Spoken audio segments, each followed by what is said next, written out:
Good evening, ladies and gentlemen. Welcome to Islington Golf Club and the Stanley Thompson Society's evening with Stanley Thompson. Although Stanley, as I found out recently, apparently is dead. So this will be sort of an evening with Stanley Thompson.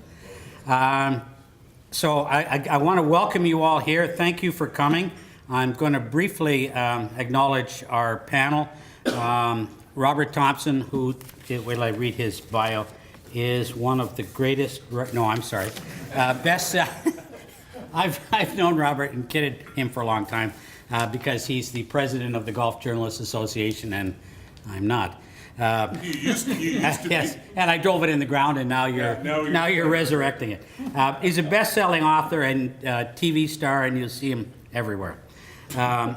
Lauren Rubenstein, who I'm ashamed to admit has written more books than I've read, and who is just one of Canada's greatest golf writers.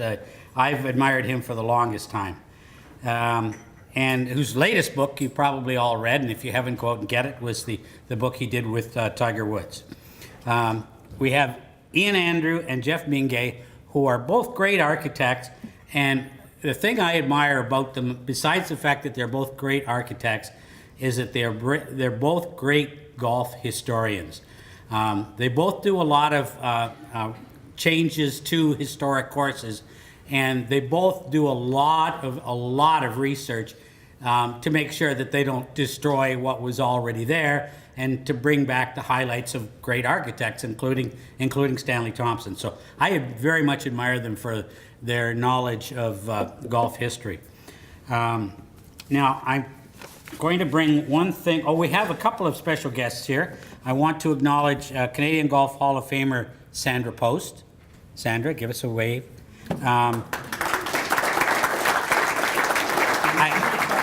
I hope I'm not going to miss anybody. Jim Fraser recently went into the Ontario Golf Hall of Fame. Jim, all right, give us a wave. And I also want to acknowledge the person who has almost single-handedly saved Highlands Links, Graham Hudson. Graham, give us a wave.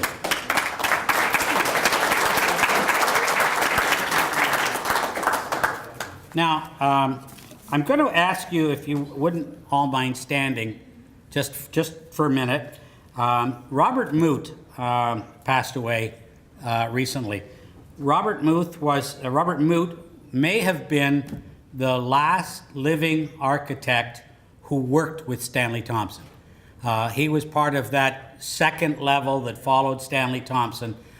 He died just the other day at the age of 92. I mean, he went on to have a career as an architect, but he worked with Stanley Thompson. So could I ask everyone to stand for just a moment silent for Robert Moot?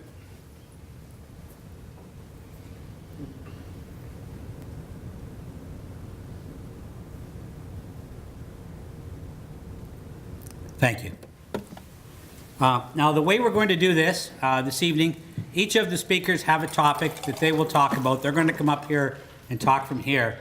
Once all four speakers are done and back sitting down, then we'll take questions. You can ask questions of any of them. But in order that we get through all of the speakers, and we don't want, somebody at the end say, okay, you got 5 minutes now. We would ask you, hold your questions until all of them have spoken. The first speaker is going to be Lauren, and Lauren is going to talk about Stanley Thompson's creativity. Sir, it's all yours. All right, thank you.